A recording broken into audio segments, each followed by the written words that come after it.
My future sister-in-law refused to pay me back for paying for the vendors of her wedding, so I cancelled everything and made her sell her wedding dress to pay me back. My brother met his future wife, Ella, at a party 3 years ago. We never got along, but I always tried to put up a peaceful front because my brother seemed blissfully happy with her. Ella was mean to me a lot, like a lot. She would comment about my weight, makeup, and especially my dog. She hated animals and hated that I would bring my lab, Toast, to my parents' or my brother's house. It always just felt like something aimed to hurt me. When the two got engaged, she asked me to be her mo since she has no sisters or many girlfriends, and since my brother seemed thrilled, I obliged. What I failed to realize when I accepted the role was that to her, mo meant planning the entire wedding. Like I was booking venues, florists, jazz bands, everything. Even worse, she expected me to put my credit card down for everything. My brother and she are not well off, and since I have a well-paying job, I didn't mind holding the deposits, but it was starting to add up to a lot. Whenever I asked Ella about it, she would say that it would all be paid back by her parents before the wedding. Well, flash forward to last week, about 3 weeks before the wedding,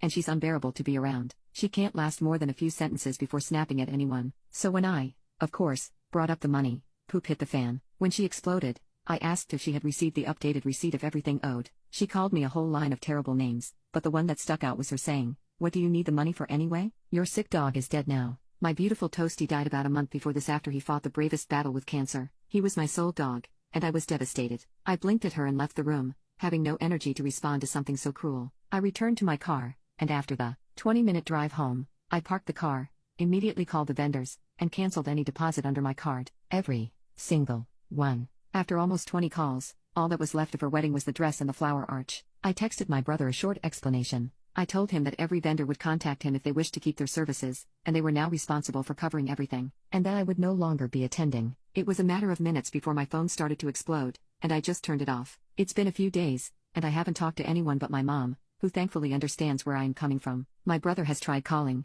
but I feel terrible about what I did and what she said. I know what I did was extreme, but I also couldn't sit by and practically enable her cruelty anymore. I still can't help but feel bad for ruining my brother's big day. So I don't know, am I the asshole for this? Update: I caved and finally answered my brother last night. From what he said, they are on a break. My brother had picked up on a few instances of her acting questionably but hoped it was wedding stress. He was fuming when he found out what she said. I do know she no longer has the ring. Also, yes, I lost some money. As predicted, she hoped I would end up gifting the payments anyway. Ella had told my brother that she was waiting for a surprise check from her grandparents to pay it off completely. The check didn't exist. Thankfully, the no longer to be in-laws have agreed to sell the dress to pay me back for what I did lose, instead of legal action.